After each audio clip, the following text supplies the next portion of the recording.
సంపూర్ణ కార్తీక మహాపురాణము 22వ రోజు పారాయణము. నారద ఉవాచ.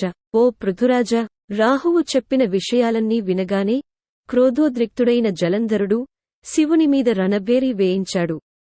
కోట్లాది సేనలతో కైలాసం వైపుకు దండు కదిలాడు. ఆ సందర్భంగా జలంధరునికి అగ్రభాగాన ఉన్న శుక్రుడు రాహువు చేత చూడబడ్డాడు. తత్ఫలితంగా జలంధరుడి కిరీటం నేలకి పడింది. రాక్షస సేవా విమానాలతో క్రిక్కిరిసిన ఆకాశం వర్షాకాలపు మేఘావృతమైన ఆకాశం వలె కనిపించసాగింది. ఈ రణోద్యోగాన్నెరిగిన దేవతలు ఇంద్రుణ్ణి ముందర ఉంచుకుని రహస్య మార్గాన శివుడి సన్నిధికి వెళ్లి యుద్ధవార్తల్ని విన్నవించారు. ఓ దేవాదిదేవా, ఇన్నినాళ్లుగా వానివల్ల మేము పడుతున్న ఇక్కట్లన్నీ నీకు తెలియను. ఈ వేళవాడు నీమీదకే దండెత్తి వస్తున్నాడు. సర్వలోక కళ్యాణార్థం వానిని జయించు తండ్రి అని ప్రార్థించారు. వెనువెంటనే విరూపాక్షుడు విష్ణువును స్మరించాడు. విష్ణువు వచ్చాడు. అప్పుడు శివుడాయనను చూచి, కేశవా, గత జగడంలోనే ఆ జలంధరుడిని జమునిపాలు చేయకపోయావా? పైపెచ్చు వైకుంఠాన్ని కూడా వదిలి వాడింట కాపురముండటమేమిటి అని ప్రశ్నించాడు. అందుకు జవాబుగా విష్ణువు, పరమేశ్వర, ఆ జలంధరుడు నీ అంశవలన పుట్టడం చేత, లక్ష్మికి సోదరుడు కావడం చేత యుద్ధంలో నాచేత వధింపబడలేదు.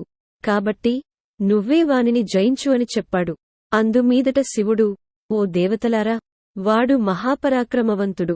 ఈ శస్త్రాస్త్రాల వల్లగాని నా చేతగాని మరణించేవాడు గాదు. కాబట్టి మీరందరూ కూడా ఈ అస్త్రశస్త్రాలలో మీ తేజస్సులను సైతం ప్రకాశింపచేయాలి అని ఆజ్ఞాపించటంతో విష్ణువాది దేవతలందరూ తమ తమ తేజస్సులను బయల్పరిచారు. గుట్టగా ఏర్పడిన ఆ తేజస్సులో శివుడు తన తేజాన్ని కలిపి మహోత్తమము, భీషణ జ్వాలాస్యము, వేగసంపన్నము, అత్యంత భయంకరమైన సుదర్శనమనే చక్రాన్ని వినిర్మించాడు. అప్పటికే 1,000,000 ఏనుగులు, 1,000,000 గుర్రాలు, 1,000,000 కాల్బలగముతో కైలాసభూములకు చేరిన జలంధరుని దేవతలు ప్రమథగణాలు ఒక్కుమ్మడిగా ఎదుర్కొన్నాయి. నందీశ్వర, విఘ్నేశ్వర, సుబ్రహ్మణ్యేశ్వరాదులు కూడా తమ తమ గణాలతో సహా జలంధరునిని మార్కొన్నారు. 2 తెగల మధ్యన భయంకరమైన సంకుల సమరం కొనసాగింది. ఇరుపక్షాల నుంచి వచ్చే వీరరస ప్రేరకాలైన భేరీ మృదంగ శంఖాది ధ్వనులతోనూ, రథనేమి ధ్వనులతోనూ, గజ ఘీంకారాలతోనూ భూమి విపరీతమైన ధ్వనులతో ప్రకంపించసాగింది. పరస్పర ప్రయోజితాలైన శూల, పట్టిస, తోమర, బాణశక్తి, గదాద్యాయుధ భరితమైన ఆకాశం పగలే చుక్కలు పొడిచినట్లుగా ఉంది. యుద్ధభూమిలో నేలకూలిన రథగజాదుల కళేబరాలు, రెక్కలు తెగిన పర్వతాలు గుట్టలు పడినట్లుగా ఉన్నాయి. ఆ మహాహవంలో ప్రమథబాణోపహతులైన దైత్యుల్ని శుక్రుడు మృత సంజీవని విద్యతో పునర్జీవింపచేయసాగాడు. ఈ సంగతి ఈశ్వరుని చెవిన పడింది.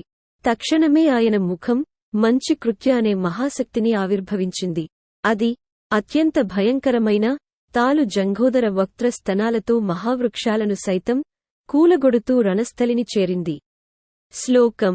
సా యుద్ధభూమి మాసాద్య భక్షయంతి మహాసురాన్ భార్గవం స్వభగేదృత్వా జగా మాంతర్హితా నభః. రావడమే పేరు మోసిన రాక్షసులెందరినో తినేసింది. ఆ ఊపు శుక్రుణ్ణి సమీపించి అతనిని తన యోనిలో చేర్చుకుని అంతర్ధానమైపోయింది. మరణించిన వాళ్లను మళ్ళా బ్రతికించే శుక్రుడు లేకపోవడం వలన ప్రమథగణాల విజృంభణకు రాక్షస సేన మొత్తం తుఫాను గాలికి చెదిరిపోయే మబ్బుతునకలవలే చెల్లా చెదరైపోసాగింది. అందుకు కినిసిన శుంభనిశుంభ కాలనేమ్యాది సేనానాయకులు అగణ శరపరంపరతో శివగణాలను నిరోధింపసాగేరు. చక్కటి పంటమీద మిడుతల దండులాగా తమమీద పడే రాక్షస బాణాలకు రక్తసిక్త దేహులై అప్పుడే పూసిన మోదుగ చెట్లవలే తయారైన శివసేనలన్నీ తిరుగుముఖం పట్టి పారిపోసాగాయి. అది గమనించిన నందీశ్వర, విఘ్నేశ్వర, సుబ్రహ్మణ్యేశ్వరులు ఆగ్రహావేశులై రాక్షస సేనల మీదకు విజృంభించారు. నందీశ్వరుడు కాలనేమితోనూ, విఘ్నేశ్వరుడు శుంభుడితోనూ, కుమారస్వామి నిశుంభుడితోనూ ద్వంద్వ యుద్ధాలకి తలపడ్డారు. నిశుంభుడి బాణఘాతానికి సుబ్రహ్మణ్య కుమారస్వామి వాహనమైన నెమలి మూర్ఛపోయింది. నందీశ్వరుడు తన బాణ పరంపరతో కాలనేమి యొక్క గుర్రాలను, జెండాను, ధనుస్సును, సారథిని నాశనం చేసేశాడు. అందుకు కోపించిన శుంభుడు విఘ్నేశ్వరుడి వాహనమైన ఎలుకని బాణంతో బాధించాడు. అది కదలలేని పరిస్థితి ఏర్పడటంతో వినాయకుడు గండ్రగొడ్డలిని ధరించి కాలినడకను శుంభుని చేరి వాని వక్షస్థలాన్ని గాడనేశాడు. వాడు భూమిపై పడిపోయాడు. అది గమనించిన కాలనేమి, నిశుంభులు ఇద్దరూ ఒకేసారిగా గణపతితో కలియబడ్డారు. దీనిని గుర్తించి వారి మధ్యకు రంగప్రవేశం చేశాడు వీరభద్రుడు.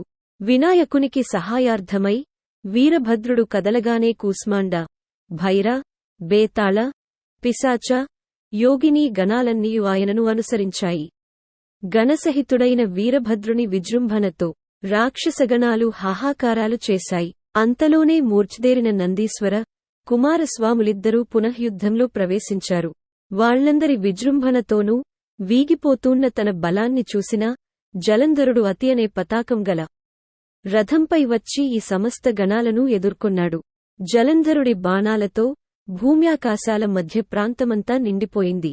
5 బాణాలతో విఘ్నేశ్వరుడిని, 9 బాణాలతో నందీశ్వరుడిని, 20 బాణాలతో వీరభద్రుడిని కొట్టి మూర్ఛపోగొట్టి భీషణమైన సింహగర్జన చేశాడు. వాడి గర్జనతో ముందుగా స్పృహలోనికి వచ్చిన వీరభద్రుడు 7 బాణాలతో జలంధరుడి గుర్రాలని, పతాకాన్ని, గొడుగునూ నరికేశాడు. మరో 3 బాణాలు అతని గుండెలలో గుచ్చుకునేలా నాటాడు. దానితో మండిపడిన జలంధరుడు పరిఘ అనే ఆయుధంతో వీరభద్రుని ఎదుర్కొన్నాడు. అద్భుతమైన యుద్ధం చేశారు వాళ్ళు. అనంతరం జలంధరుడు వీరభద్రుడి తలపై పరిఘను ప్రయోగించడంతో వీరభద్రుడు స్పృహ తప్పి పడిపోయెను. చివరికి దేవతల ప్రార్థనల మీద శివుడు జలంధరుడితో యుద్ధానికి ఉపక్రమించాడు.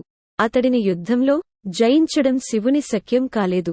జలంధరుడు హతుడు కాకపోవడానికి అతని భార్య బృంద పాతివ్రత్యం కారణమని విష్ణుమూర్తి గ్రహించాడు. ఆమె ముందు విష్ణుమాయను ప్రయోగించడానికి బయలుదేరాడు. అక్కడ బృంద ఒక మునీశ్వరుని వద్దకు వెళ్లి తన భర్త యోగక్షేమాల గురించి అడిగింది. ఏవం శ్రీ స్కాంద పురాణాంతర్గ కార్తీక మహాత్మ్యే 22వ రోజు పారాయణము సమాప్తము.